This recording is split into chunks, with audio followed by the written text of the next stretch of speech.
стената си виси. Под нея не дей да лягаш ти. Ще се откачи от пирона, ще те удари по фасона. Не дей да лягаш ти. Вечере прибираш се пиян, подпира се на старият диван. Картината отгоре си виси.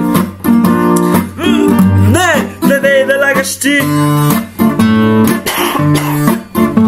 Но да легнеш ти реши. Пада тя върху главата ти.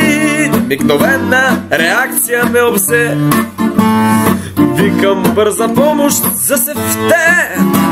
Чета епикриза, абзац след абзац, и пред доктора се чувствам виноват. Всеки живот свършва с точка, само след него има подпис и дата.